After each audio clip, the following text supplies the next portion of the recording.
Shields up, Ironbreaker. Now, for a lot of you guys, this screen that we're looking at, you guys were like, special about that screen. However, a lot of you might also instantly look towards a specific thing on that screen. More specifically, the rank under Empire. That rank is Duke. Now, Duke gives you access. Duke in Empire gives you access to a very special ship. Ship that's been on my sights for quite some time. And I do mean quite some time. I made it a long-term goal of mine in Elite Dangerous, and I hit that goal this night. This is what she looks like from the inside. You guys know that I only like pretty looking ships. I like ships that have cool looking insides. And this is what this particular one looks like. As a matter of fact, it's got a really cool cockpit. You guys can see right here, that's the main pilot seat. Then to the left, you have another seat that can be used for the gunner. And then in the back, you have a seat that can be used for the person flying the fighters. At least that's what I think would make most sense, since he's all the way in the back. The gunner should be in the front. But, you know, that's just a personal take on it. You can kind of zoom out of here. Take a better look at it. This is from the back. Again, can take a better look at this. Oh, you can actually zoom into this. I hadn't even noticed that you could do this. Oh, this is cool. You can really zoom into certain details on the ship. I never noticed you had this zoom in function. That's pretty sweet. Pretty sweet. But anyway, enough basking. This is the ship. It's so big, I actually can't take the camera any further back. This is the Imperial cutter, ladies and gentlemen, for those of you not familiar with Elite Dangerous. This is my end game. I still haven't come up with a good name for her yet. I still need to figure that part out. Not exactly sure what I'm going to call her yet. But yeah, it's the Imperial cutter. I had enough money to buy it. I didn't really have enough money to kit her out properly, so I'm starting out with a very basic exploration build so that we can start engineering a couple of parts.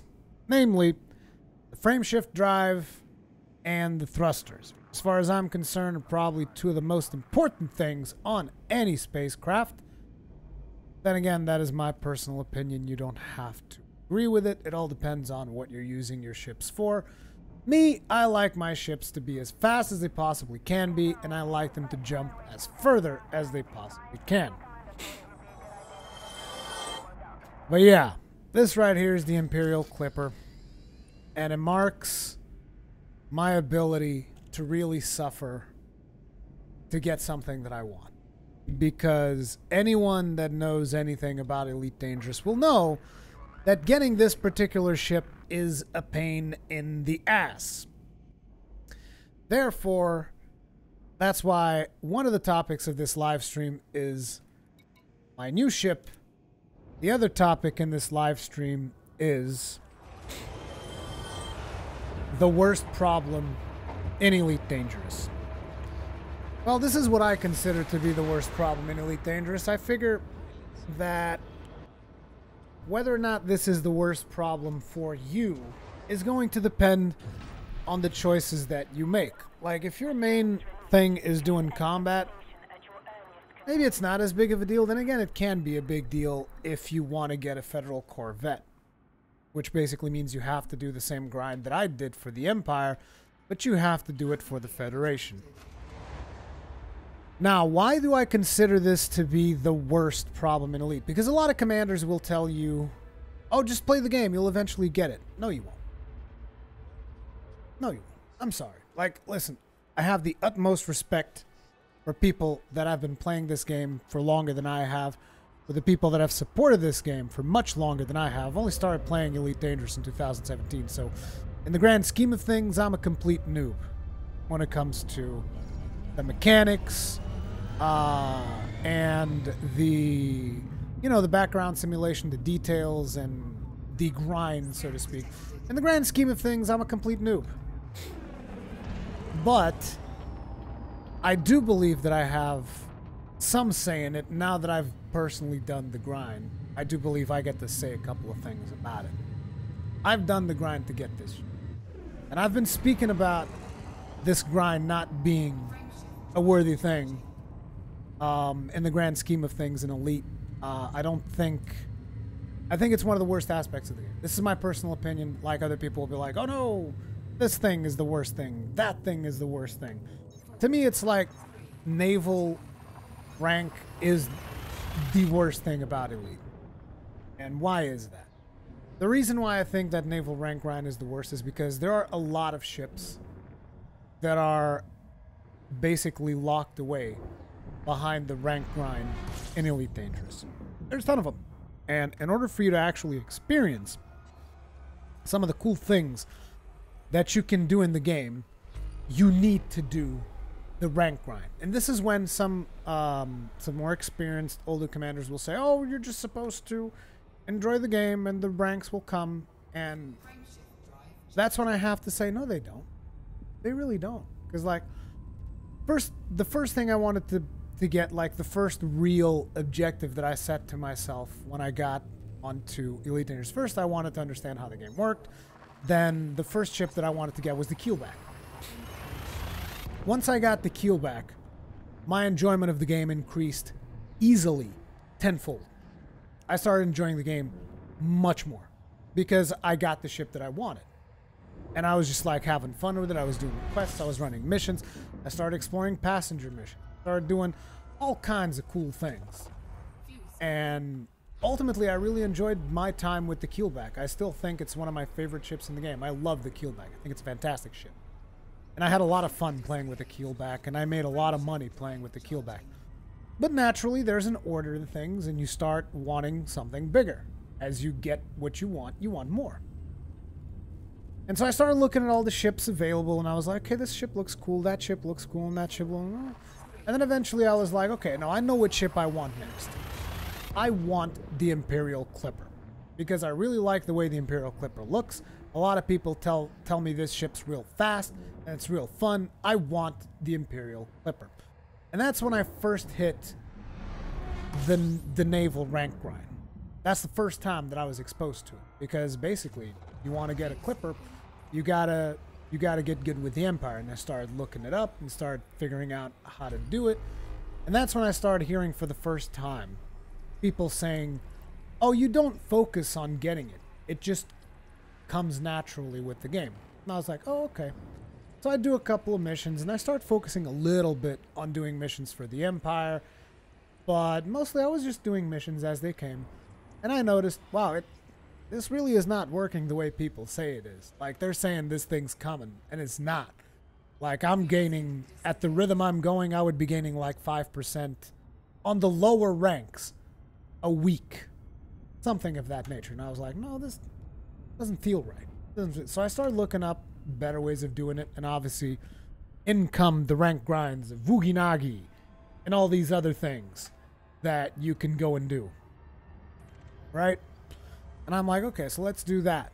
And we started doing the rank to Vuginagi. And then I started understanding, okay, so basically the point is you have these missions that give reputation, and you want to stack as many of them as possible in order to get as much reputation as possible. But ultimately, you don't want to get missions off of any place. Because, like, if you go to a specific system, like any system in the game, like just a random one, you go there and you start picking up a bunch of missions to hand in, and all of a sudden you see yourself, oh, I gotta do this planetary thing. Now I gotta go kill this guy over there. Now I gotta go do this other thing. And by the time you realize, like, 5 hours have gone by, and you've gained like 2 or 3% in your naval rank. And you're like, that's when you start looking for your Wuginagis and basically systems that are on the fringe of the human inhabited space, also known as the bubble. You start looking at these systems, and these systems are particularly good for doing the naval rank grind, because what happens is you have a station, you go to that station, and then that station sends you to another station, and the other station gives you missions that go back to the station you were just from before, and you start doing this loop around 2 stations. We're just doing this loop, carrying missions. A lot of the times, the missions that you end up taking are boom data delivery missions. And why is that? Because they don't require cargo space. They all give you 2 times regular rep. You can go up to 3 times regular rep. I don't know if it's 3 times or whatever. There's basically, when it comes to rep, there's plus symbols, and you can either have a mission that has 1 plus symbol, a mission that has 2 plus symbols, or a mission that has 3 plus symbols. Now, doing the boom data delivery missions is particularly good because it's got 2 plus symbols, so it's, you know, it's going to give you some reputation, some rank. Then on top of that, it also doesn't occupy cargo space, so any ship can do it. You don't need like a transport ship or a big hauling ship. Any ship can do them. And ultimately, that is what you end up doing to climb through the ranks. You go and you do boom data deliveries back and forth and back and forth through 2 missions that happen to be in a boom state. Eventually, you might find a different way, like some people like to go to Quince. And in Quince, the rank grind is a little bit different. It used to be downright exploitative, in my opinion. I did it once to try it out, and I instantly left because, to me, Quince pretty much felt like cheating. See, what you do on Quince is even worse than the boom data delivery stacking, which is already kind of bad, in my opinion. Stacking boom data deliveries between 2 stations is a pretty bad way to raise rank. Again, from a mechanical standpoint, because I don't think it's fun. I think it's boring. Not only it's boring, but it doesn't make any sense from a simulation standpoint, from a gameplay standpoint. Basically, what you're saying, and let me just explain to you guys that boom data delivery missions is the main way that people have leveled through the ranks to get ships like the Cutter and the Corvette. Have no doubts there. I can guarantee you that is what 85 to 90% of the player base has done, if not more, to get their Imperial Cutters and their Federal Corvettes. It was boom data deliveries all the way. It was that and donation missions. That's another type of mission. Donation missions give you three pips of rep, and you basically give money. You give money away. Like, you see the hard-earned credits that you have, you just give those away to a random faction that happens to be aligned with the superpower that you want to gain, Federation or Empire. And as you give them money, you race through the ranks. So basically, these 2 tasks, which are like the 2 most things usually combined, you combine a mix of donations and boom data delivery missions to really rise through the ranks. These 2 things, what they represent in the grand scheme of things is, think of it like this. The Empire and the Federation are armies. There are 2 large, massive armies. They're a military branch, right? And you're advancing through the ranks of that military branch. So you start out at the lowest level. You're like a recruit, a rookie, whatever you want to call it. Then you slowly start advancing through the ranks of sergeant, lieutenant. I don't know military ranks personally, but you start advancing through those ranks. Now, if you take into consideration the way that happens in Elite, essentially what you're doing, boom data delivery, what's a boom data delivery mission? Well, it's basically you grab data and you take it from point A to point B. So you're a mailman, essentially. A mailman, what do you call those guys that do deliveries? I forget. You're a delivery guy, is what you're doing. And somehow, you manage to raise through the ranks of this advanced military organization by simply delivering their mail. Which to me doesn't make any goddamn sense. I think it's really dumb. It's the most efficient way of doing it. Make no mistake. It is literally the best way of doing that. It is throwing money at them. So you're either bribing these people in the army to get through the ranks, or you're just delivering their mail en masse, 20 letters at a time. And that, like I said, is the most efficient way of doing it. So you can see why I have a problem with this, because it doesn't make sense. From a military standpoint, like, I think a Duke is the equivalent of, it's very near to the rank of Admiral in the grand scheme of things, in the current Army, you know, roles that you get, like, say, for instance, the American Army.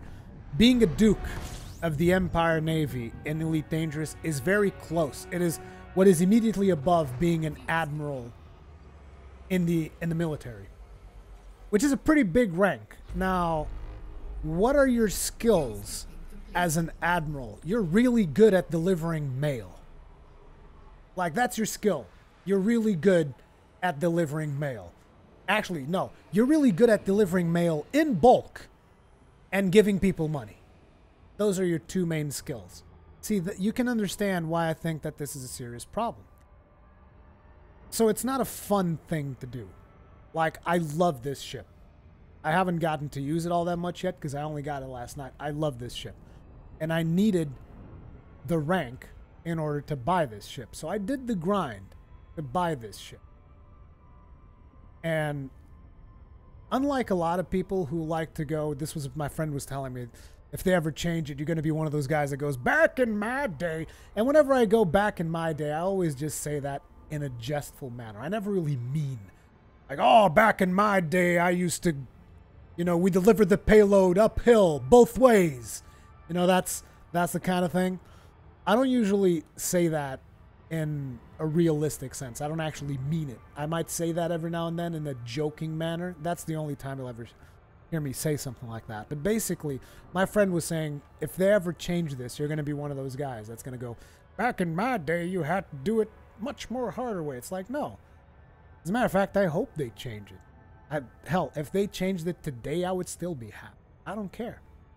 Because that would mean that other people would be having more fun than I did in doing this. And I'm all about people having fun, people enjoying themselves.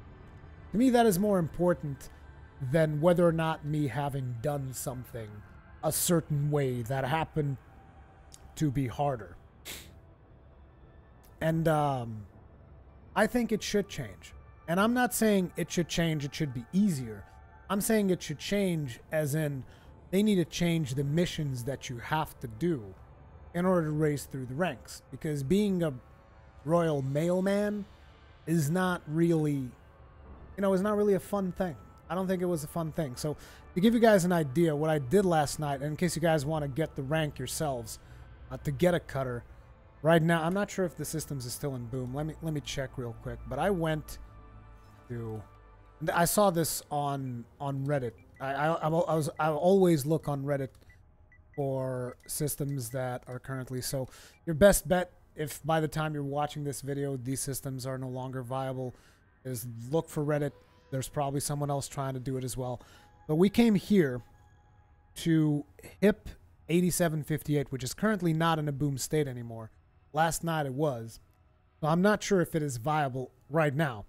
But what happens is, if you look at this system, it is one of the few inhabited systems close by. It's also, another really good thing about this system is the amount of population it has. You've got 10 million people living in this system. If you look around, you've got this system over here that's got nobody living on it. You have this other system over here, nobody living on it. You have this other system over here, nobody living on it. And we can keep going around and around. And you'll notice that none of the neighboring systems actually have people living near it, which is what makes this system so good. It's an isolated system. Now, if you look directly ahead to this system over here, 844, it does have people living. Not too much, not too many people, but some. So what's going to happen is that a majority of missions that are generated on this system are going to target this system. And a majority of missions that are generated on this system are going to target this system. This makes these two systems ideal for grinding rank. Specifically, in this case, Empire rank, which is what I was doing last night. And last night I made a call, which I basically told my friend. We were both playing. He was off unlocking engineers and stuff. And I was trying to get Empire rank. And I told my friend, dude, tonight's the night. I'm fucking doing this no matter what. Doesn't matter if I don't sleep tonight. I'm going to do this. And I came in here. I started stacking up missions and board flipping, which you guys know. I keep saying I hate board flipping. I came in here and I was board flipping, stacking missions, doing the worst things you could possibly think of. Because I'm like, night. Fucking happening tonight. And it went to the point where suddenly I'm looking and I'm like, oh, there's a couple of donation missions here. And I'm just telling my friend, last night I was at 730 million. You can see that I'm 314 right now. I was at 730 million credits. And I'm telling my friend, hey, Tom, check this out. 730 million. Boom, boom, boom, boom, boom. I started accepting donation missions like en masse. Just like all the donation missions. Boom, boom. Hand all of those in. And I'm like, oh, look at that. Now I'm at 715. He's like, what? You just spent 15 million? And I was like, yep, in donations. And they're lucky because they're not anymore, because I'm going to keep doing it. So I kept going back and forth, ferrying boom data deliveries and throwing money at these people's faces. Like I was coming into the station, I would open up my canopy and I was just like throwing stacks of credits at people. Like the dudes, the tower controllers, they'd be like, oh, welcome, Commander. And I'm like, have a fucking stack of credits, bitch. And I just like chuck it at his face. And that's what I was doing. Just like throwing credits everywhere. I ended up spending about 50 million credits, as well as doing a bunch of boom data delivery missions. And Baby Khan is coming in here. Give me a quick second.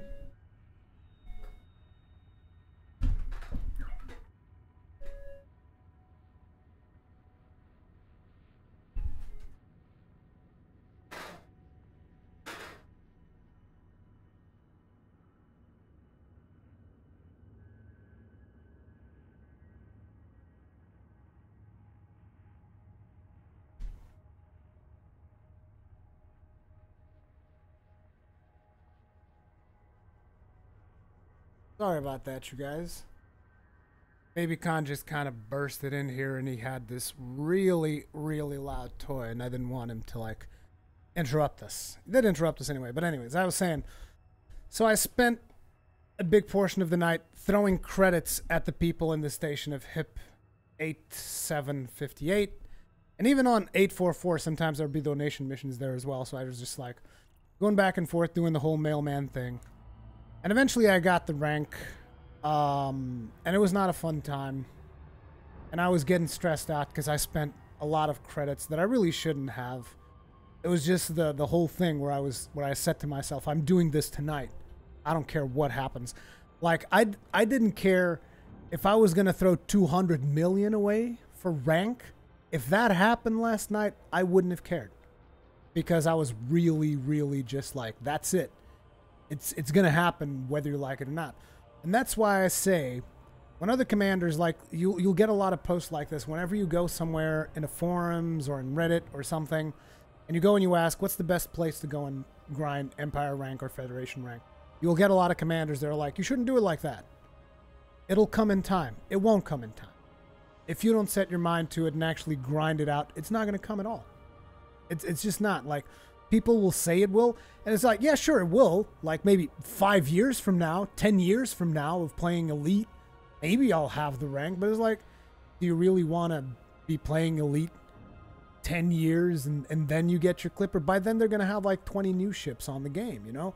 So it's, to me, it's kind of unreasonable, the amount of grind and how not fun it is, which is why I've had this discussion quite a few times. I've had this discussion quite a few times where I say that what they should do is they should have harder missions for bigger rewards.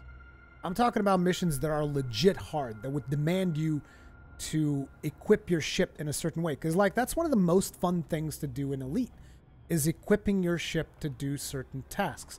Like, you guys are looking at my cutter right now, right? Well, you look at this cutter, and you're like, okay, so Rurikhan, what weapons you have on there? Nothing. I don't have any weapons. What utilities do you have? None. I don't have any utilities. And you guys go like, why? What are you doing? Why did you buy a cutter and not put anything on it? Well, the point is, I'm specializing my cutter right now for a specific role. As a matter of fact, the cutter is able to have an 8A power plant, which is really big and heavy. And right now, if you look at my modules, you'll notice that my power plant, if I can see it, my power plant is 5A. Okay, this thing is capable of having a Class 8 power plant, and I'm running around with a Class 5. Why is that? Because I'm specializing at this point in time. I need this ship to jump. Why do I need it to jump? I need the ship to jump so that I can engineer certain parts. Like a lot of you guys that play Elite, you will know what I'm coming to do right now. We're coming to Farseer Inc. so that we can engineer our frameshift drive so that we can jump further.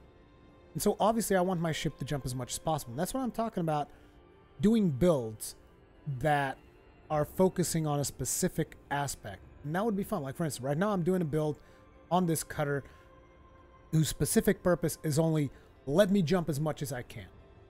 You know, that's the purpose of the build that I'm running on the cutter right now. You could almost call it an exploration build, even though nobody really is exploring on a cutter, as far as I'm aware. But it is very much an exploration type build because it's a build designed around jumping long distances, or as much as you can possibly. And that's fun, you know, just like doing a specific build for combat purpose, like doing a build for fighting Thargoids. And that's what I'm talking about when I'm talking about the harder missions. Like, have missions for people to do that in order for them to succeed, they really need to trick out their ships. Like, maybe have a mission that requires you to jump really far away. Like, you'll have to go 1,000 light years away from where you are right now, you know?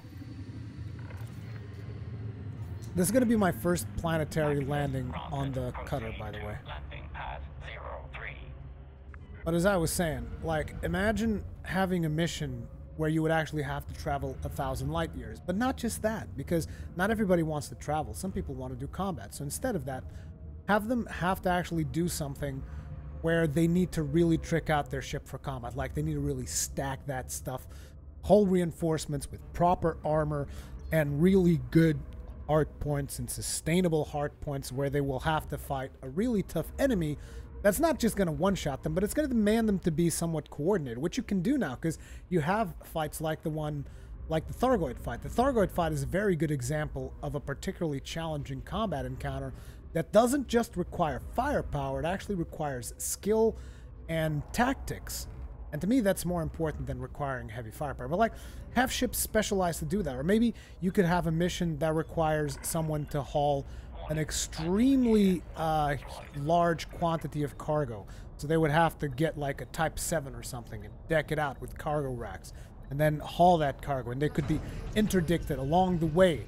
And, you know, just have these missions be more epic. And then instead of having it be like, oh, it's 3 reputation pips. No, just have one of those harder missions actually give you a significant chunk, like 10% of your rank or 20% of your rank. You know, like actually make it meaningful. And that would actually make more sense as you are raising in the ranks of a military organization. You're actually performing significant military things. Like, I'm not just talking about combat. You could also have someone have to deck out a ship to do like a stealth grab of an illegal black box, for instance. Like, oh, we need you to do this black op. You got to go out there and you got to pick up this thing. But there's going to be ships patrolling the area. You're going to have to do silent running. You're going to have to do all of these tricked out things, use heat sinks, all that stuff. Because there's so many things in the game that give you so much potential to do more than just be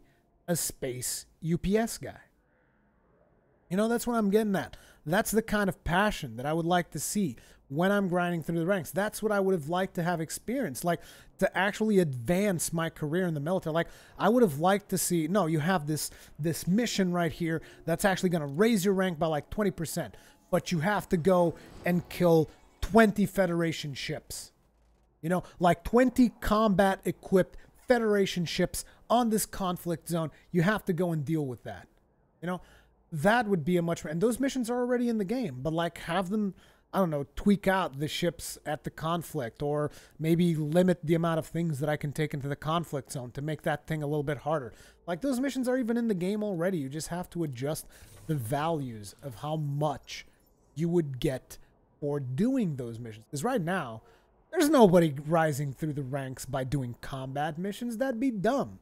Why? Because it takes too damn long. You would take probably weeks to do what I did in a couple of hours last night. It would take you more than weeks to do what I did last night if you're trying to do it through combat or other means. You know, if you're not doing mission stacking right now, there's no way you're going to get a ship like this in an acceptable time frame. It's just not going to happen. So now, while we're here, wish me luck. Wish me luck, you guys, because we have 3 rolls. 3 rolls. I know I don't have a lot. I'm actually scared. But I only have 3 They to Mind Wake exceptions and 3 arsenic. So we get 3 rolls. Read 'em and weep. Come on, guys. Come on, guys. Everybody. Everybody. Send me your... Oh, God, that's so bad. That is such a terrible roll. Why would you do this to me? That is like such a terrible roll. I'm still going to apply it, but that is a terrible fucking roll. Come on, give me something good. We got 2 more rolls. Come on, team. I know you guys can help me out here. Come on. What the fuck did I just do? No, I did faster boot sequence. No! What the fuck? Oh, dude, that better not use the same materials. Ooh, I got scared there. Okay, it doesn't use the same materials. Jesus. Okay, we got 2 more rolls. Come on. Ass.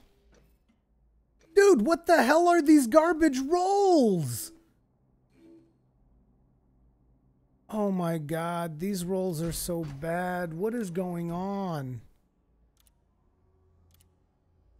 Dude, I've never had rolls this bad with frame shift range.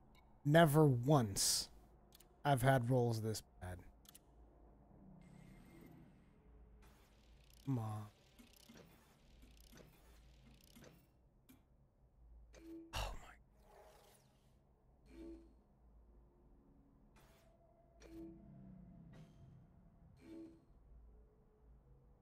Jesus Christ. These rolls are so bad. So bad. How much did it increase? It barely increased our jump rate. Jesus Christ. Well, it is a cutter that is jumping 30. So I guess it's alright. But, Jesus. This is so bad. This is so bad. I will go grind more materials to deal with that. But there's another position. There's another thing that I want to do. I also have a couple of rolls that I can do on dirty drives. So that's what we're going to do next. We're going to do another long trip here. We're going to go to... It's not Alcazar's Hope. It's Obsidian Orbital. Well, it's not Obsidian Orbital, but it's close to it. Matter of fact, I am going to adapt it. Let's actually take us right to where we want to. We're going to Palin's place. We're going to Palin's place, boys. Palin Research Center. Palin's gonna make our drives dirty. Hopefully Palin will be kinder to us than Felicity Farseer. These rolls were terrible. We had some terrible engineering rolls. Now that's another thing that is a bit of a problem in game, but I don't think engineering rolls are as much of a problem as naval rank. Because, I mean, actually that's not fair. I mean, because like engineering rolls are a problem for people that want a PvP. But since I do mostly PvE, engineering roles to me is kind of like, well, it's not the best it could have been, but so long as it's good enough, like it'll do the trick. But I understand that people that actually do PvP, it's like, no, if it's not the best, it's worthless. And people go and they do like 100 rolls before they get a decent roll. That's real bad. But it's okay. It's okay. We'll live through it. But anyway, getting back to our previous discussion. So I think that would be a potential solution to stuff like that. Specifically the naval ranking stuff. I think we should get tougher missions that would actually give us more rep to diminish the repetition. It actually diminishes the grind. Like, a lot of people seem to have this belief that once you get what you want in a video game, you're not going to play it anymore because you've gotten what you've wanted. And it's like, that is so wrong in so many ways, because I've never been more excited to play Elite Dangerous now that I have my cutter. And this isn't even equipped properly. Like, I still have a lot of things to do to her, but even after I finish her, I'm just going to have a lot more fun with the game, because I'm going to be able to do more of the things that I like and less of the things that I don't like. How many jumps is it, by the way? This ship right now is jumping more than my Clipper, and that's with bad rolls. But then again, my Clipper's got weapons, it's got a bunch of stuff. Once I fully deck this ship out, he's going to be jumping a lot less. But for now, we're going to do this, and I'm also getting used to flying her, because that's another thing. Like, getting a ship like this, it's going to take you a long time just to get used to how she flies. Like, you should have seen some of my station approaches last night. Good God, it looked like something out of a horror movie. It's like, you guys have seen me approach space stations, because usually I'm on ships that have really tricked out drives, and they're like just moving super fast. So you guys will see me go like, I'll go up to a space station, say the space station is here, and I'm coming up from behind, and you guys will see me like go in and then start doing the drift. I'll go like zoom. And I was trying to do that with the cutter and forget about it. I slammed into the station walls so many times. I was just like, boom, like boost away, try again, because this ship has a lot of inertia. This ship just keeps going. It doesn't stop. And I already have 8A thrusters on her, so that's the best thruster she can have. They're not engineered yet, but that's what we're going to do right now.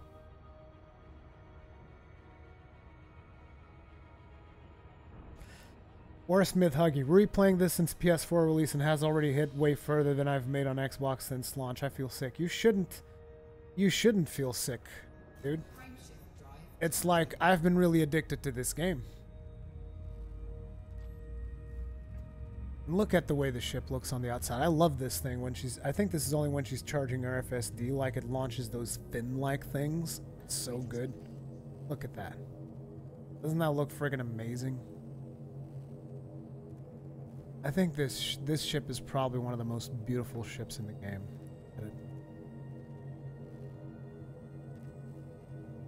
It's a huge ship, but at the same time, it looks good. And it's like, for you guys to get a sense of scale, like, look at the size of my character in there. You can barely see it on camera right now. Let me zoom in. See? That's my character in there. He looks like a goddamn space ant inside this massive vessel. Curiously enough, even though this is currently the ship that can carry the biggest amount of cargo, I don't think, at least people have told me, that this is not the biggest ship in the game. Although I'm beginning to question that now that I've flown it. People say Beluga is the biggest ship in the game. I've flown a Beluga. I gotta say, it doesn't feel as big as the cutter. But I could be wrong.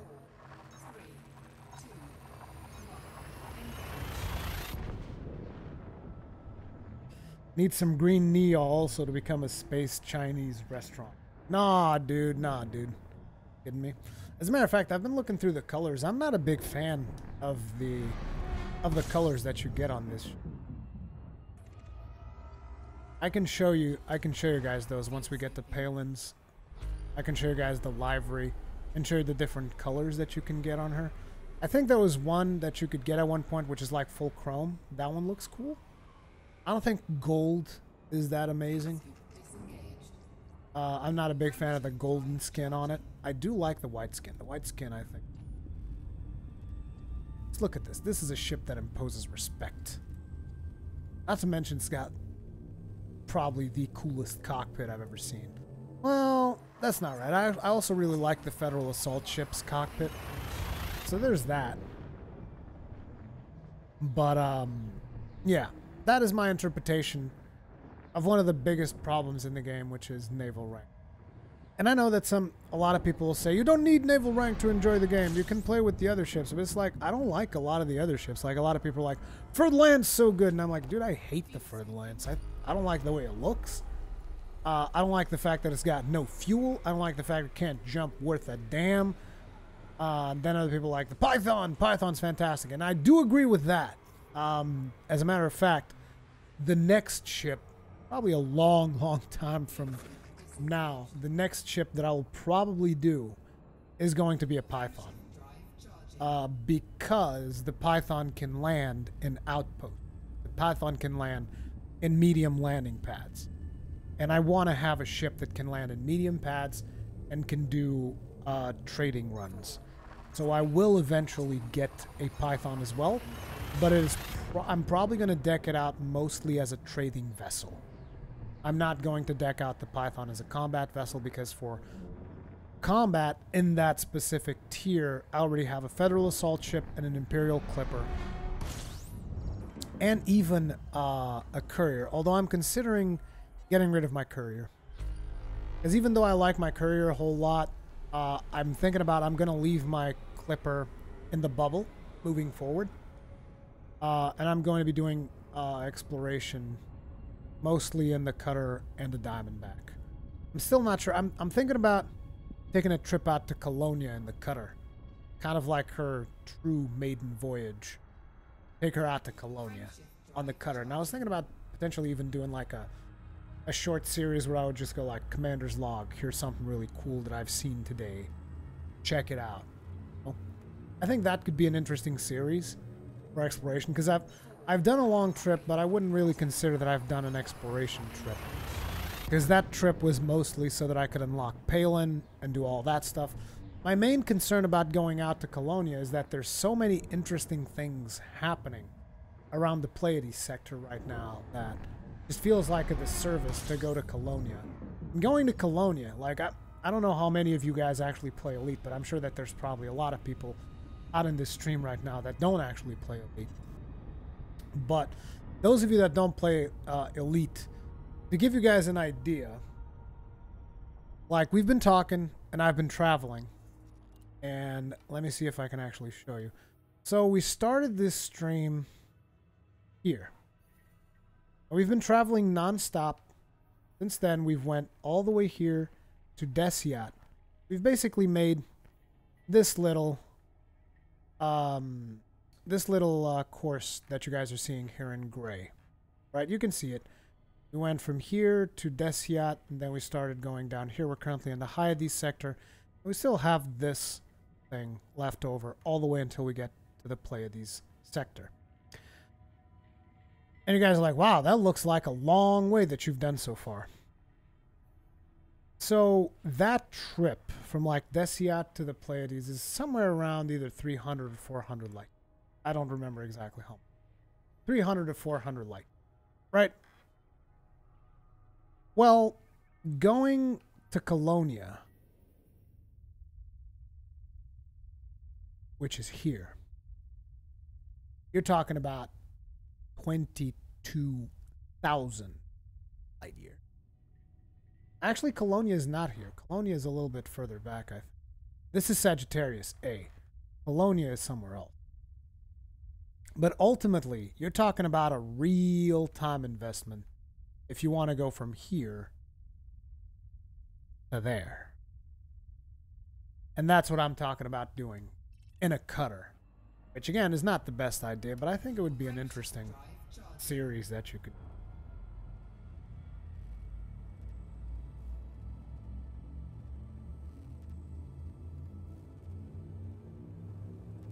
Ruri's character has seen some shit. Look at the scar, and he's seen it clearly. Look at the glasses. Yeah, the glasses is actually new, and it's free in the store right now. You can get glasses for your avatar for free, as well as a military outfit. So like our outfit right now is actually not the default one. It is a military one. So it's got a couple of more nuanced things. It looks cooler than the previous one. Also, I should really scoop this up. Our current fuel scoop is an 8D. It's for no specific reason except that it's an affordable fuel scoop. It's pretty big, and it will scoop you up in a reasonable time frame. It's really got a big fuel tank, this, doesn't it? How big is it? Doesn't actually tell you.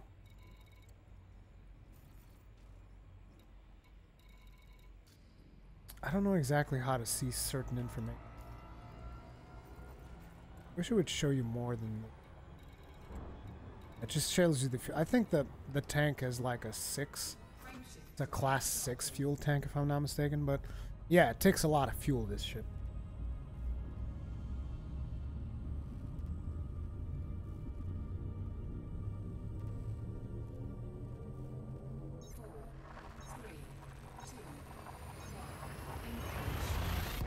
But another thing that we're going to start doing on this ship, I mean, I'm not going to be doing any combat today because the ship is just not ready for combat. And right now, every time I die, I think it's probably in the vicinity of 20 million.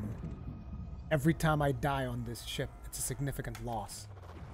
Like you can see, it's actually 16 million because it's decked out for exploration. Therefore, it is a little bit cheaper. But still, it is a significant loss every time I die. So it is a problem. Dude, just to think about the fact that I'm going to have to go to Dav's Hope to get materials. Then I'm still going to have to go to someplace else to get arsenic. To get a couple more rolls on that FSD. I was really hoping that those 3 rolls were going to...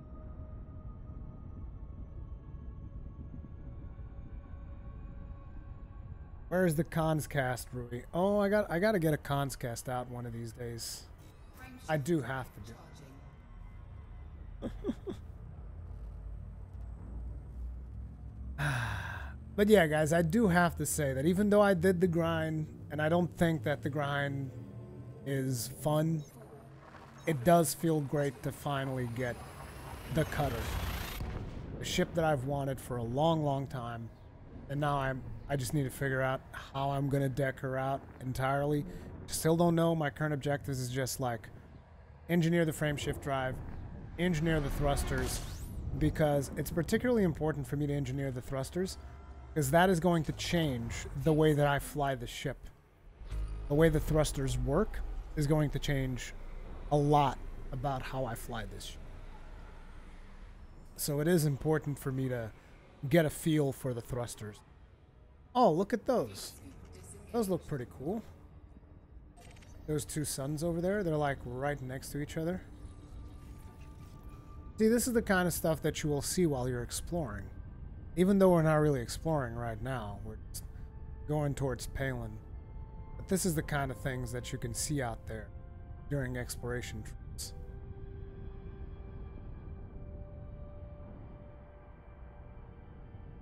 We can actually go in.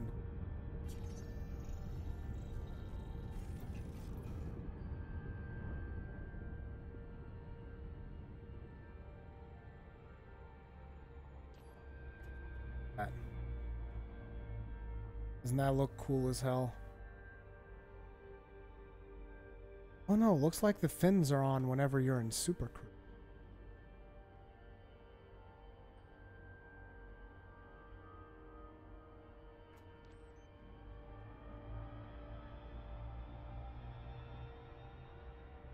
Look at that. That's some impressive shit.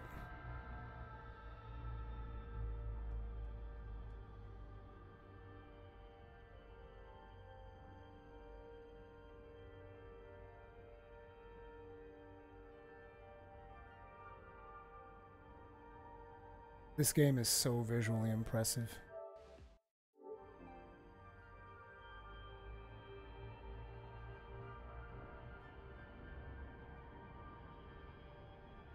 Now you can get a good top view from our ship. Look. Isn't she gorgeous? That's one good looking ship if I can say so myself. Anyway. To me, that's what exploration is all about. Finding cool stuff like that. And then taking screenshots for later.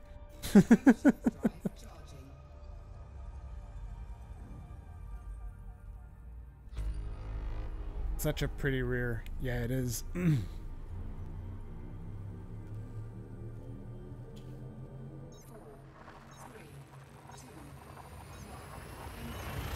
Before the cons cast, there was the Rurikhan show. Yep, I used to call it the Rurikhan show. Good God, those are some old videos. Nox Tom, I got extremely unlucky with the FSD rolls, so she's jumping 30 right now. So she's not jumping a whole lot, but I'm gonna do some drives rolls, and then I'm gonna go get some materials for frameshift drives, and then I'm gonna do some more frameshift drive rolls because I have what I consider to be the rarest material for the frameshift rolls, and the other materials are somewhat obtainable. It just requires patience. But I do have the rarest one, which is, I mean, they're all obtainable ultimately, but like the hardest one to get in my opinion are the chemical manipulators, and I have 22 of them. So getting arsenic right now, I know of a really easy place to get arsenic. And then I just need to get data mined wake exceptions. Those are pretty tricky as well. But if you get to the distribution centers and famine systems, you can get that.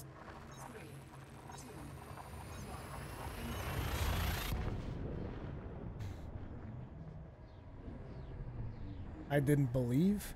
Oh, I didn't believe in the rolls? Oh, dude. I got dicked over the rolls so hard.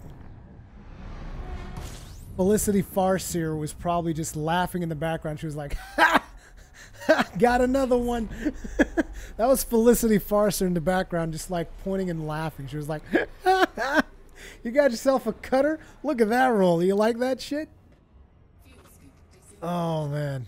Now, a lot of people will tell you that another problem, and potentially one of the worst problems in Elite Dangerous, they will tell you that it is credits. I actually don't think credits are a big problem.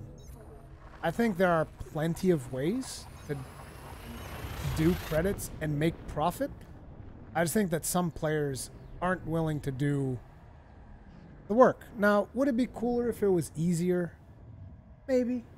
But ultimately, I don't think credits are a huge deal. Like, I know that right now, one of the main reasons this ship is not more fully fleshed out is because I don't have enough credits. But I'm going to be making them. It just takes a bit of time. And the credits I'm kind of okay with. Because with credits, you're at least doing things that you're having fun with. You know? Whereas with the rank, it's not fun. It's just not fun. Because, like, with credits, see, that's the whole thing. With, you guys notice how I was saying that the worst part about the naval rank grind is the fact that you have to mission stack. You mission stack a whole bunch, and then you go back and forth through the same systems nonstop until you're done. So you can do that to make credits as well, if that's something that you want to do. You can mission stack, you can stack passenger missions, and you can go back and forth between the same two systems and do that. But to me, it's a lot more fun to take on, like, for instance, passenger sightseeing missions, where they actually take you to different locations and you actually see interesting things, and you still make a reasonable amount of money. Maybe not as much money as the people who are running back and forth, but, you know, you can... Money is not, again, as important as naval rank. I mean, maybe it is for some people, depending on which ships you want to get and whatnot. Maybe if you just want an Anaconda, then you don't give a fuck about rank, you just want money. But ultimately, it's like, I don't think I've ever struggled in this game for money, because I always go and do the community goals, which is usually like 20 mil. It's easy to make like 20 million on a community goal.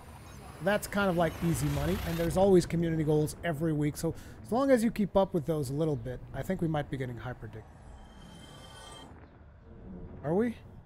Because I saw a little bit of hesitation in this jump. No, we're not getting hyperdict. I thought we were. It'd be cool getting hyperdict.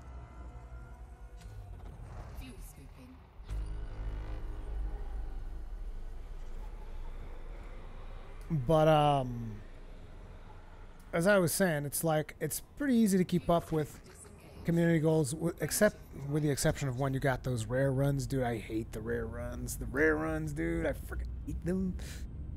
Piss me off so much. Freaking rare runs, dude. Who the fuck wants freaking rare runs? Nobody wants rare runs. Come on, rare runs suck. But yeah, you can do that. You can do community goals. Beyond community goals, you can do passenger missions. If you don't like passenger missions, you can go to resource sites where you can go and you can pew pew for bounties, and you can make a decent amount of money that way as well, so long as you know how the rules of the game work. The cool thing about making money in resource spots as well is that you can do that with your friends. You can all go hang out at a resource spot, wing up, beat the crap out of some NPCs, make some decent living. You can also make decent money with mining. That was actually something that I had never done until recently. I tried out mining, and I actually thought mining was somewhat fun. It's not something that's up my alley, but I can understand the appeal to it because it's got a lot of interesting things. Like you got the refinery, and you got your drones, you got the prospector drones, you got the types of place that you're mining at, which is going to give you different minerals. Hell, you can even take quests for mining, and they will give you some decent payouts as well. I'm talking in the range of millions. The other way is actually doing exploration, which a lot of people do enjoy doing. You just got to equip yourself with a couple of scanners and go out into the wild. And exploration doesn't even require like a really huge ship. Like you can do exploration out of a Diamondback Explorer, which to me is actually more viable than an Anaconda, even though, you know, most players prefer the Anaconda. I don't like what you do with Anaconda, the way that you cut off her thrusters in order to do exploration. I'm not into that. I really hate cutting off the thrusters of ships. I want the ships that I fly to always be maximum thrusters, maximum speed output. That is something I like. As a matter of fact, I have an Orca that I've flown like twice, and that one's got grade 5 dirty drives. She goes fast as a motherfucker. Like, my Orca can go 550 when she boosts, okay? That's an Orca going 550. There's nobody catching my goddamn Orca, okay? NPC interdictions, good luck. Okay, bro? 550 boost. You're not touching my damn Orca.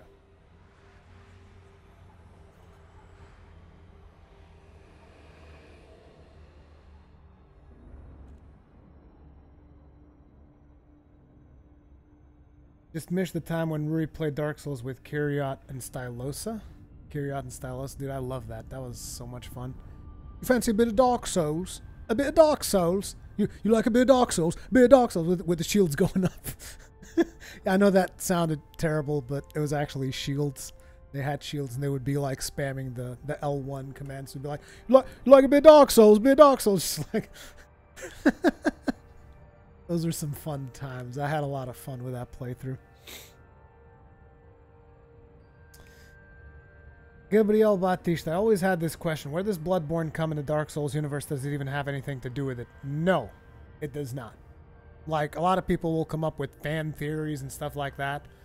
But no, it is a different universe. Different universe entirely from Dark Souls. At least in my opinion.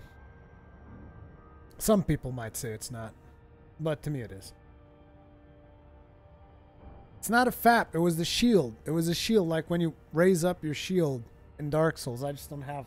I do have a shield in the back. Like... Oh, crap! Almost fell. I'm not sure if we can see it if I turn my chair a little bit more. No, we can't see it. It's too dark in here. Actually, no, the camera angle is too zoomed in. Camera angle is too zoomed in, so you can't see it. But there is a shield behind. Wait. I know how we can do it. I know how we can do it. Check this out.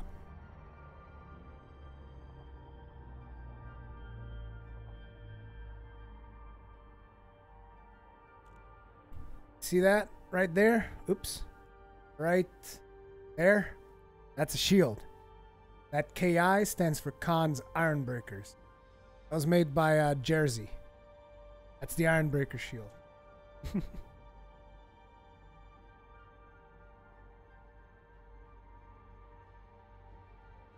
Okay, let's focus on getting to Palin and seeing what we get for dirty drives.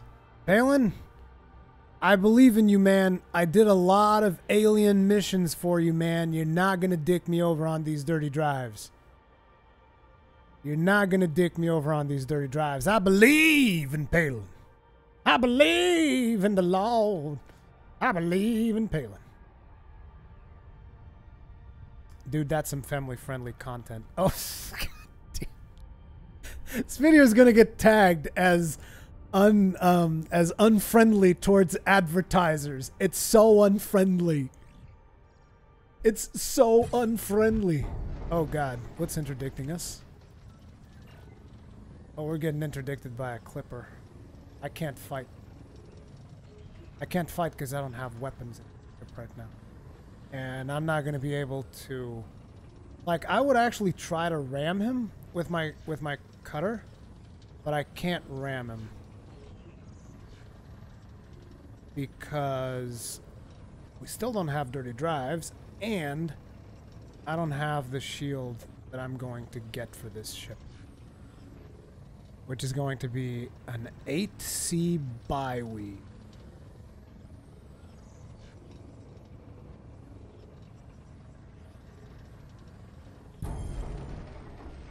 You ain't interdicting nothing, son.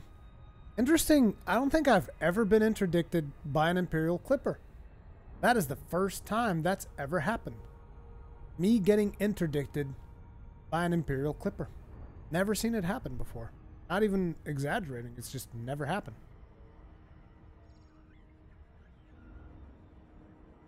Oh yeah, that's right, like Paven B says, we went on the big journey for Palin.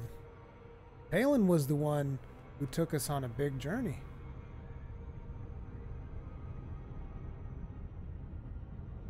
But yeah, you guys, I know that a lot of you in my audience don't actually play Elite, most likely, but I would highly. This is without a doubt one of the best games that I've played this year, and it hasn't even come out this year. Like, this one is getting at the very least an honorable mention on my end of year video where I go through the best stuff that I've played. This one right here, like, I can guarantee an honorable mention.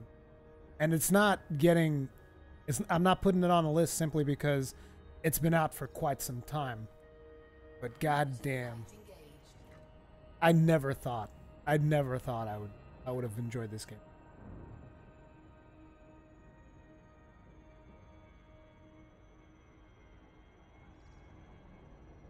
But what do you guys think of me taking this bad boy up to Colonia? Huh? What do you guys think about that? Actually, screw Colonia. Let's go all the way to Sagittarius A. I mean, if we're going there, we're going there, right? Gonna go straight to Sagittarius A.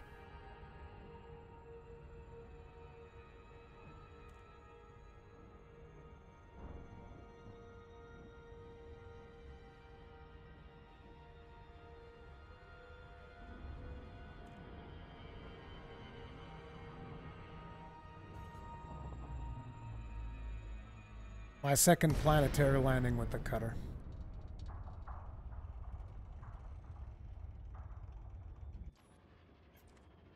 Look at that. Boom! Straight into the ground. Into the ground we go. Hey Palin, how you doing?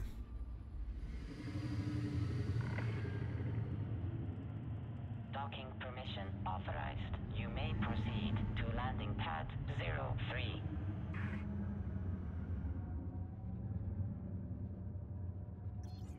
Take this nice and easy. Oh crap, you dicked me over. I thought I was gonna have to land the other way.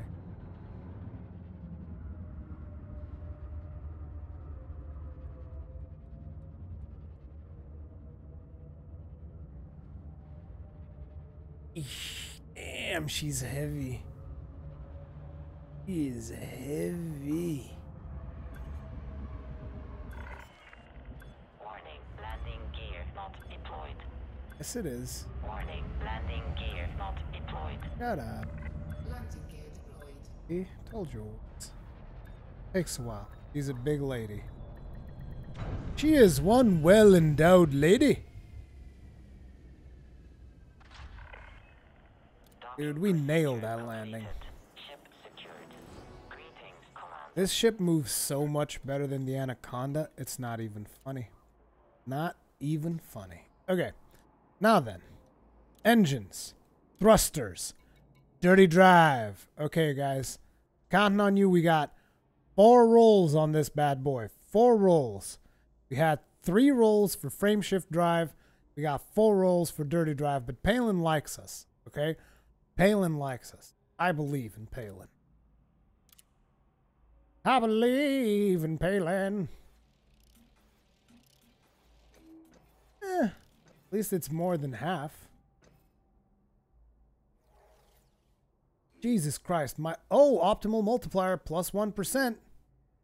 Not too shabby. Mass down. Oh, that is awesome. That is friggin' fantastic. Power plant capacity exceeded. Shh. But he heard that. Well, time to set up our modules. Oh, it's already set up, actually. Power plant capacity exceeded. Well, actually, I don't think we can make it any better than it is. Like, unless we get really lucky with a roll, it's not going to get better than it is. Well, I'm going to get... But basically, we got the best we possibly could get, or at least very close to the best. Wait a second. Dirty drive tuning 5. We can get 1% more. But we got very close to the possible best you could get out of this.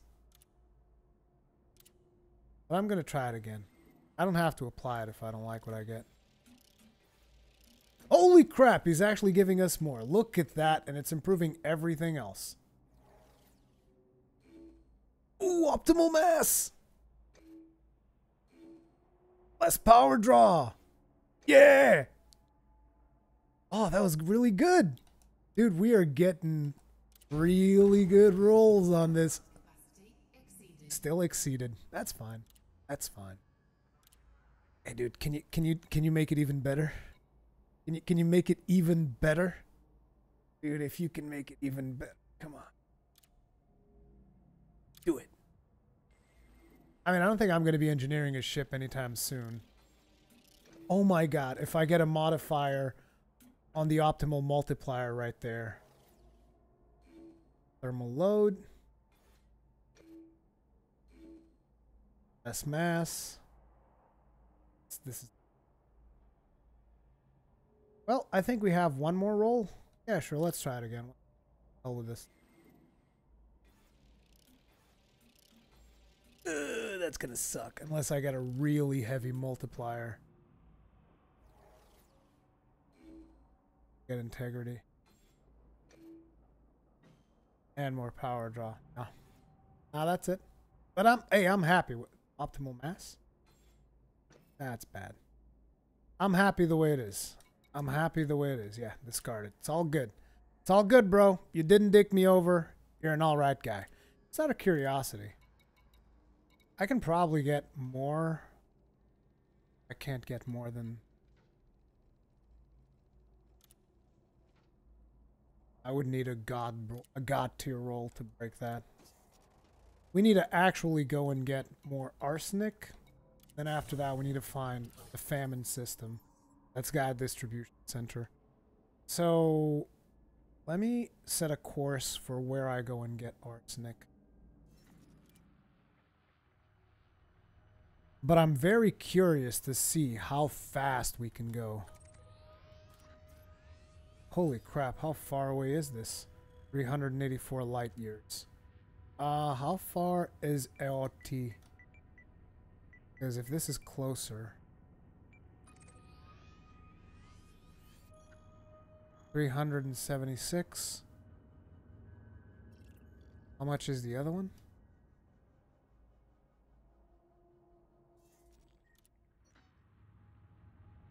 No, I think I'm gonna take the cutter because I need to practice landing with the cutter and flying with the cutter. I'll just take the cutter. I mean, she's jumping all right. She's jumping 29 right now. It increased our mass a little bit with the dirty drives. But let's see how fast she can boost now. Landing gear retracted. Ship released. Departure authorized. Oh, look at her go. 400! 460 on a liftoff. Oh my god. 470. 470 on one of the biggest ships in the game. Dude, that's insane. Look at how fast she moves. Fuck yeah. That's what I'm talking about, baby.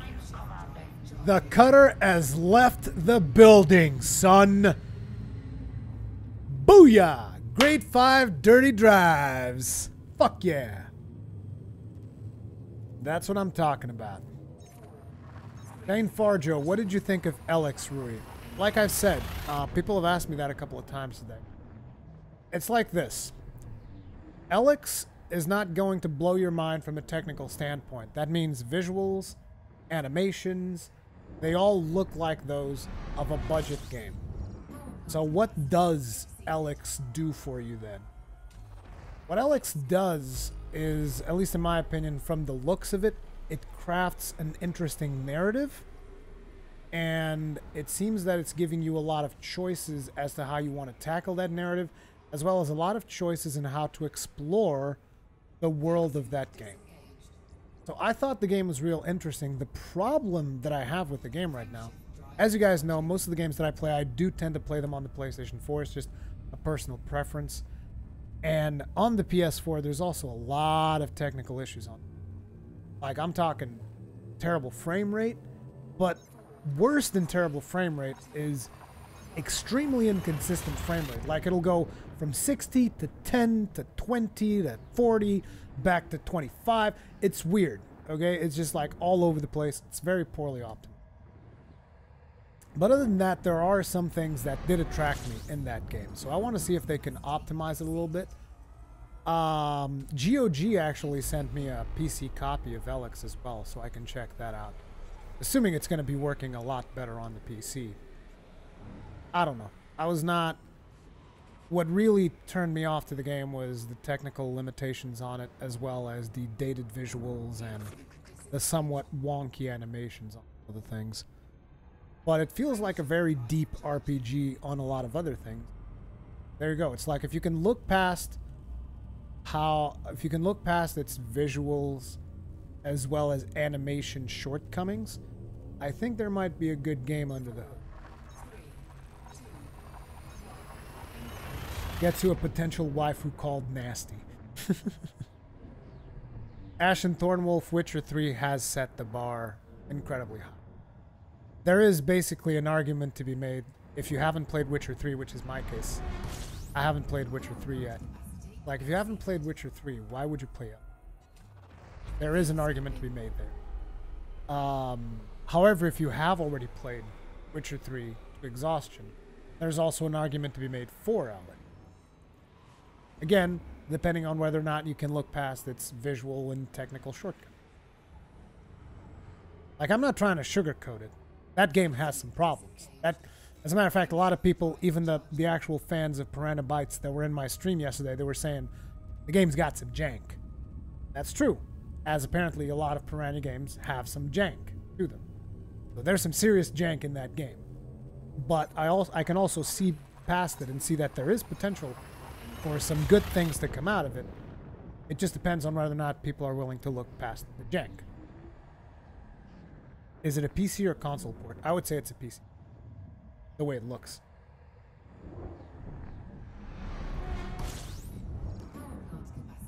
Nah, Gabriel, I'm sorry. The facial animation on Elex is like light years beyond the facial animation on Andromeda.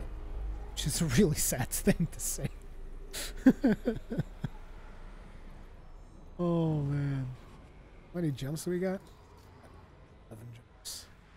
By the way, you guys, if you're looking to get some arsenic, this is where I go get it on Upsilon Phoenicius. You guys will see that there's a planet. It's got these lava spouts. And we're going to go there to get some arsenic. But, Yeah, we've talked about some of the problems, particularly the naval rank, which is to me it's a problem that is now over, because at this point in time I don't have any intention of chasing after the vet.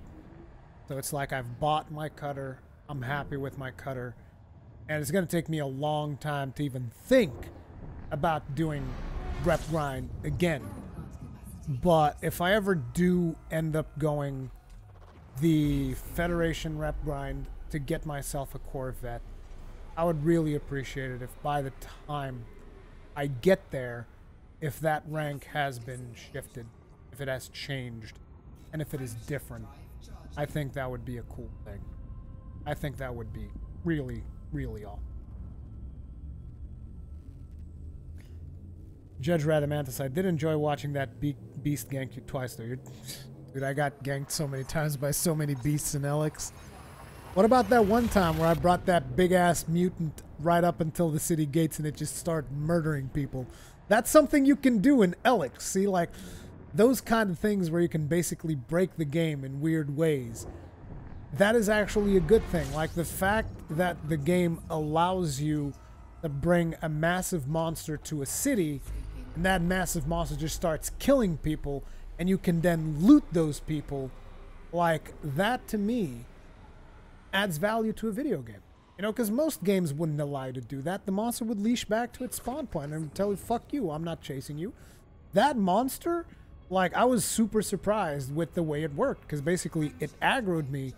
I ran all the way back to the city. It was a long way. Monster was chasing me all the way into the city. He gets to the city. There's 2 guards there, and I just used my jetpack, because you get a jetpack. Jetpack also, massive props for the jetpack in that game. Makes exploration a lot more enjoyable.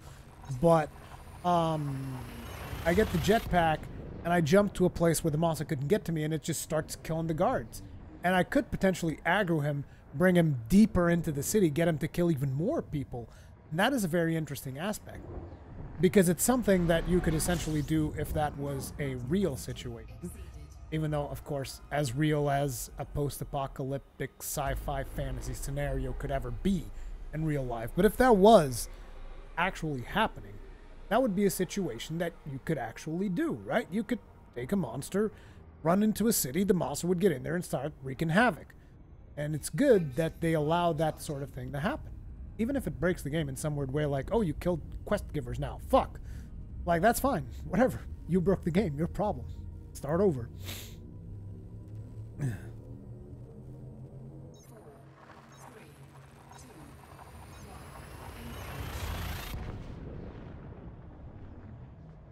The mines while I was trying to get to the Western style base. Yeah, that was...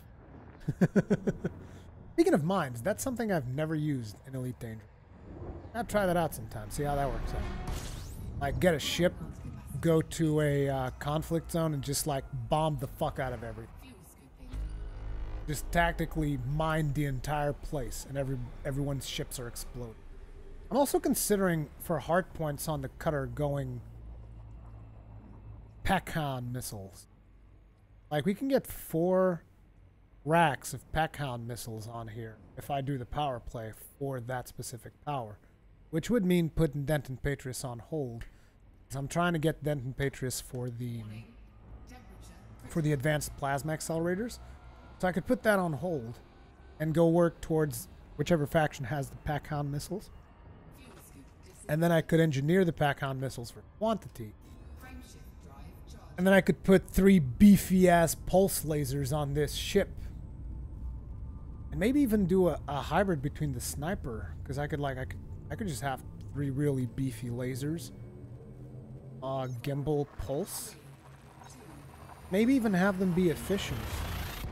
Because that would give me a little bit more range. And then just like flight assist off and Pack-Hound missiles away. That sounds like fun.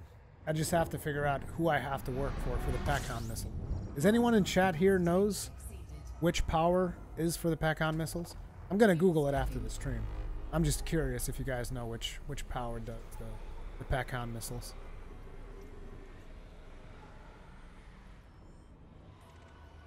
You got to make a racing courier if you like speed. I have a courier already with performance enhanced drives, and I haven't engineered it yet. I really like the courier. The problem with the courier is, oh, they got through your shields. Bye-bye. That's the thing about the courier. Like, the second your shields are down, so are you. It's all over. And the other thing with the courier is that, what was the other thing that I wanted to bring up? There's another thing with the courier.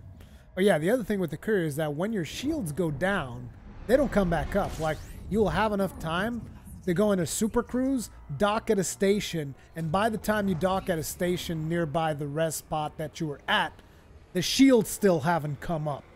Like, that's insane. I'm talking with 4 pips to systems, your shields will not come back. I was like, what the fuck is that? Like, maybe I gotta replace them with bi-weaves. I gotta give my courier some bi-weaves. That's potentially something I gotta do.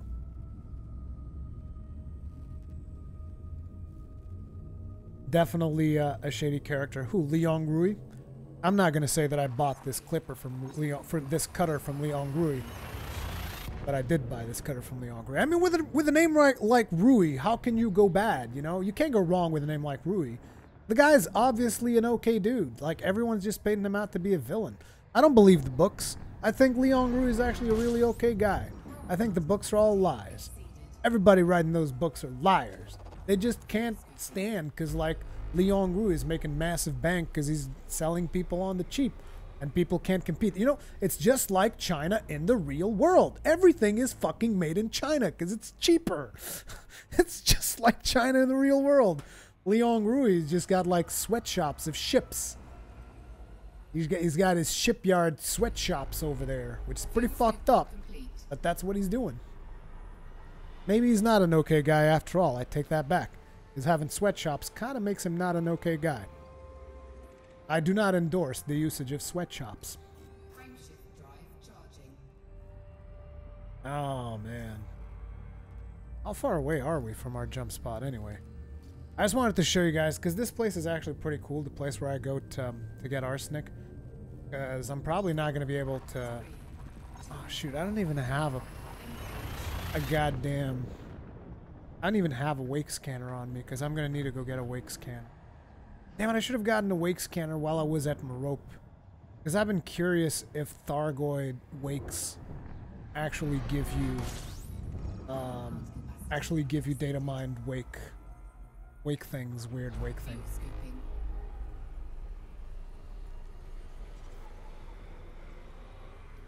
If Rui was at the front of his name, maybe he was an okay guy. Well, there is that. There is that. I think the fact that there's a Rui at the end of his name, Leong Rui, means that he's someone he's trying to be good, but he just can't help himself, and he resorts to sweatshops to put people to work. But hey, at least he's putting people to work. Well, which is more than we can say for a lot of our governments. They ain't putting nobody to work. Everybody's fucking unemployed nowadays. My ship is definitely made in China, but it's good quality stuff. Good quality. Because Gudamaya, like the Gudamaya engineers, they don't let Leong Rui cut corners. Like when you're talking about anacondas, you know, with anacondas, yeah, Leong Rui cuts corners building them anacondas. Like with the anaconda, you just have to look up and you will see wires sticking out of the fucking dashboard. Like there's wires coming out all over the place. There's no wire management on that thing. The friggin' paint job on the anaconda, like there's certain sections of the paint job in the anaconda where you can see that it's purposefully like fucked up. That's because Leong Rui cuts corners when he makes anacondas, dude. That's what happens. May contain lead. May contain lead. Oh my god. As Yamik says, Gudamaya does not use white paint. And that's all I'm going to say about that. Gudamaya does not use white paint.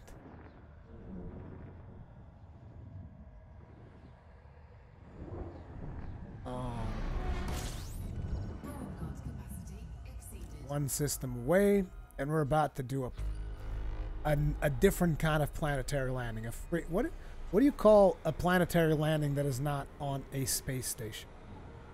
I don't know what to call that. I was about to say a free planetary landing, I guess. Still, I have to say, with the current build, it is pretty pleasing to travel on the cutter. Because, I mean, 30 light years is pretty acceptable.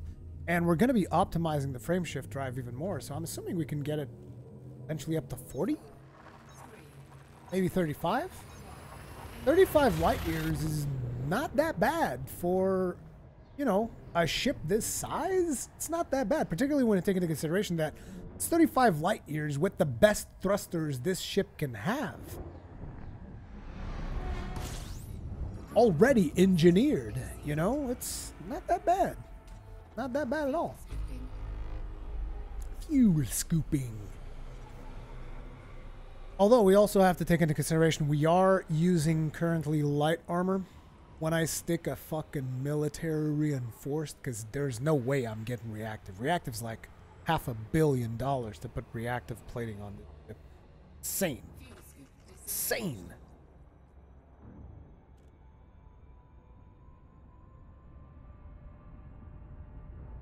What they all say until the engine falls out of mid-frame shift drive travel. Dude, Gudamaya, man. Gudamaya's got the good shit. My clipper never left me down. Well, actually left me down last night. I was in this resource spot, and I was killing a bunch of ships. I was ramming, I was attacking, I was testing out a different build that I was working on. And as I'm getting ready to take on a couple of clippers, some random ship came out of nowhere, rammed the fuck out of me, blew me out of the sky. I was at like 17% hull. But I was like so surprised. I was like, an NPC just rammed me? That actually happens? What? See, you go here to Upsilon Funishi's 1 lava spouts. And that place, that is where you go get your arsenic. You guys are about to see, and that's actually a really cool looking place too. Commander Y-Front's Corvette. Now that is my baby, and that thing kicks butt. So Commander Y-Front's, I assume you've done the rank grind then, if you have a Corvette. How did you do the rank grind? Boom data deliveries, donations? How'd you do it? I'm just curious, because we were talking about that earlier in the stream. And I'm curious, since we have someone else on chat right now that has done the grind as well. How did you do the Federation grind? Was it sought the CO, passenger missions? What'd you do?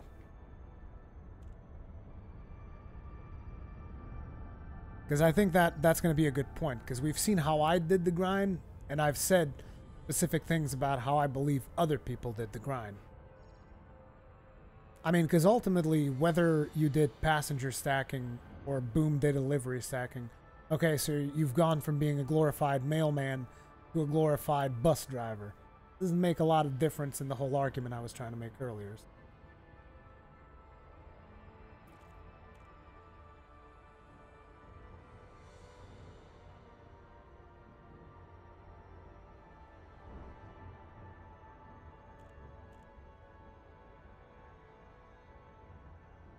I'm gonna land on them lava sprouts. Orbital flight engaged.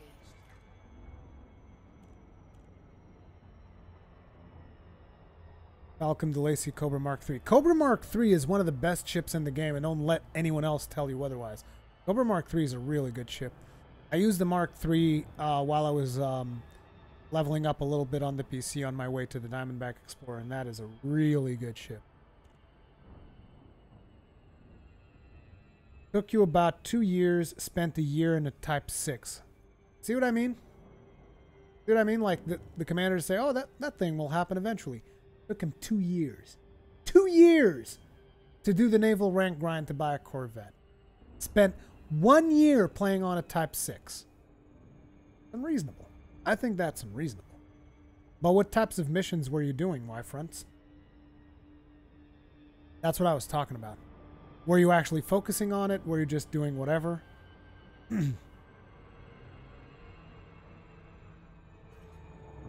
Yeah, it'll happen eventually. 2 years. Power plant capacity That's insane. It's a crazy grind. It's unreasonable, and it's still, again, despite the game has some problems that a lot of people complain about, certain things here and there, but to me, the worst offender is without a doubt. Again, to me personally, other people might have a different opinion, but it is definitely friggin'. Oh God! Oh God! This planet's 1.7 Gs. So scared right now. Full reverse thrust.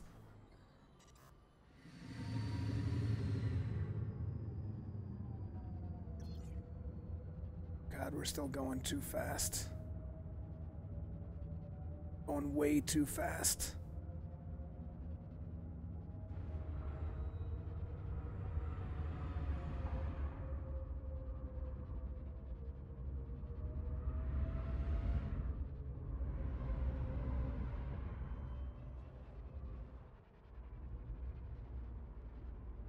Okay, we've stabilized.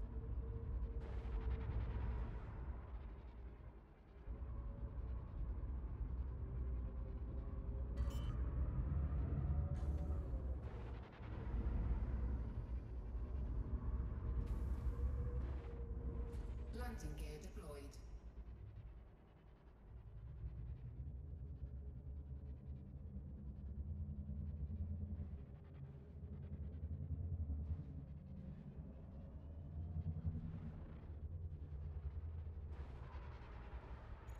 Oh, you can land there.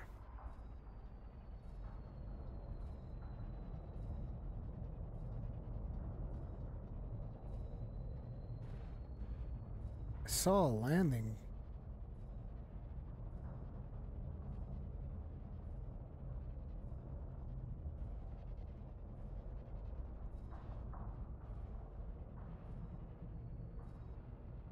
Come on, I saw I could land somewhere.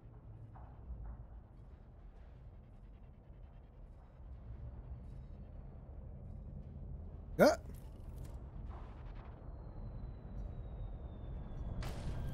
Bonk. We even get 2 scarabs on here. That's what I'm talking about. Many trade missions. Well, there you go. Fuse is at post captain, 1 rank away to get corvette. Most of the grind was doing Seos, Sothis, doing data missions. So boom, data deliveries that I was telling you guys about. So see, right there, that's 2 people that have used very similar methods to what I did, just in different systems. And that's what most people are doing to get the grind, I can assure you. Last 70%, you're going to be doing it at Rio with passenger missions and making money. You play Elite Dangerous since it came to PS4, but the grind is painful. Yeah, I agree. The naval rank grind is... It's not even about it being hard, because it's not hard. It's just friggin' boring. Anyway, this is a really good spot for you guys to get arsenic, the lava spouts, and Upsilon Phoenicis. You just gotta look for these white things here. You don't want the Pashas Cobble, whatever. That's not what you want. But basically, you can shoot that too. Why? Oh, I'm too close to the ship. You don't want those. The ones you want are the crystalline shards? I don't know, it's crystalline something, but they're constantly respawning out here. We got the Pisius Cobble. That's the beacon. You don't want that either. But if you keep moving through here, you will find the stuff that you need. And if you can't find it, you can always reset the instance by logging out, logging back in. And you can get a bunch of arsenic that way. You can also get cadmium, which is useful for other things. And you can get selenium, which is also useful for more things. So there's basically a bunch of rare materials out here in these lava spouts. It's not the needle crystals, but the needle crystals will drop cadmium, I think, which is needed for some other stuff. Namely, I think the dirty drives require cadmium. Like, see right there, you also got ruthenium. I'm actually not sure what ruthenium is. But I'll take it anyway, because I think it's rare. But basically, you're just looking for the stuff out here. And wherever you get these lava spouts, there's plenty of the stuff that comes up. Isis Cobble. Wow, I'm actually being pretty unlucky with the stuff that's spawning here right now. But trust me, I've gotten a lot of arsenic out of here. Just a matter of being patient. Pisius Cobble. Pisius Cobble, like seriously? What the hell? Might have to reset this. First time I came here, I had a lot more crystalline shards.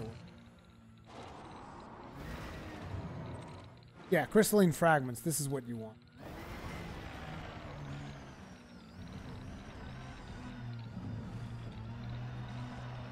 This is what you want right here. Whether or not I'm going to get it, that's a whole different discussion. Got zinc. It's actually not particularly useful. I think I have tons of zinc. So yeah, we're being a bit unlucky here today, but the advantage of this place is that you can basically reset it whenever.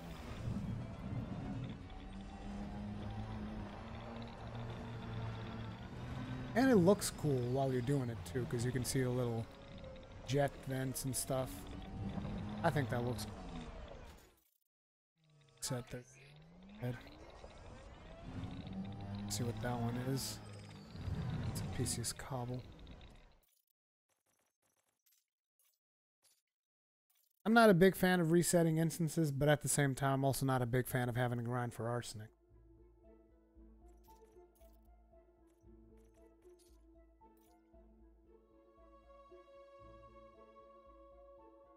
Ash and Thornwolf, still a really chill game, beautiful and stress relieving. I think it would be fun to play with friends. Oh, it is. It is amazing. Like whenever I get together with my friends to try and take down a Thargoid or something, that's been real fun. But even just getting together with them in the wing, hitting up a res spot, a lot of fun.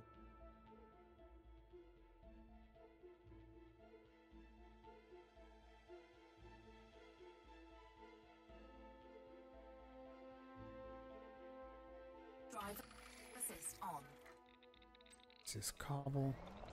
Oh, are these the same rocks? I might have to do it in open, like properly reset it. I thought I didn't have to.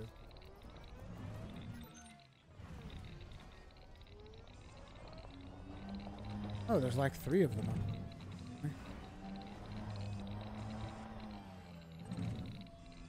Jesus, and they're all pissy as cobble. Come on. Really?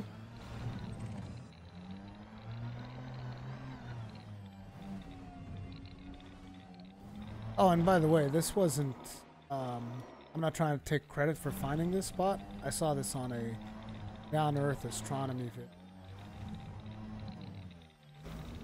Because usually I look up most of this stuff up. I usually can't find a lot of it.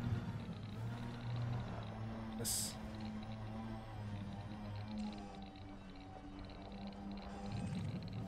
Dude, we are getting very unlucky with this. Jesus. Don't tell me they nerfed this already. Good God, I came here like 2 days ago. Not even kidding. Literally 2 days ago. Picked up like 9 arsenic or something. It's gonna move a little bit further away. See if I can find it that way. Well, I probably picked up all the arsenic the planet had. That's what happened. But either way, that's what I'm going to be doing for a while. Going to grind some arsenic, then I'm going to get some more data mined wake, except get some more rolls for the FSD on my ship. Then eventually I'll start thinking about weapons, and I'll report that back to you at a later date. Hopefully you guys enjoyed today's stream and discussion. Remember, hit that like button if you did enjoy it. Subscribe if you're new here so that you're always notified of whenever there's a new video or a new live stream on the channel. Thank you guys very much for watching. If you really enjoyed, consider sponsoring. There's a link where you can do just that on the YouTube gaming page. There's a sponsor button there. You can sponsor. It's just like a subscription on Twitch. Helps me keep the channel going. Thank you guys very much. See you guys tomorrow.